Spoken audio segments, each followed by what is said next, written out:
এবং আওয়ামী লীগের পতন ঘটেছে। বিগত 17 বছর যাবৎ আওয়ামী লীগের কালচারাল অ্যাক্টিভিটিস যারা ছিল, তুষার যারা ছিল, তারা ক্রমশ শক্তিশালী থেকে আরো তীব্রতর ফ্যাসিস্ট হিসাবে আত্মপ্রকাশ করেছিল। পতনের পর, শেখ হাসিনা পতনের পর 5ই আগস্ট থেকে 15ই আগস্ট পর্যন্ত তারা একটু চুপচাপই ছিল, ঘরকনের মতো কন্যার মতো বসেছিল, আড়ালে ছিল।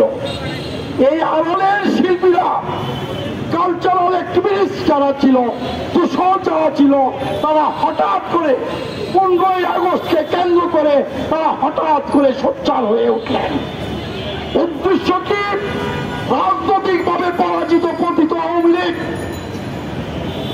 সেই পতিত আওয়ামী লীগকে সুপ্রতিষ্ঠিত করার জন্য সেই সাংস্কৃতিক ফ্যাসিস্টরা আবার বাংলাদেশের মাথা উঁচু করে দাঁড়ানোর জন্য, রাজনীতি করার জন্য, আওয়ামী লীগকে প্রতিষ্ঠিত করার জন্য ষড়যন্ত্রে লিপ্ত। তারই প্রতিবাদে আজকের এই প্রতিবাদ শুরু। আজকের এই কর্মসূচি থেকে আমরা এখান থেকে একটি ঘোষণাপত্র প্রদান করা হবে।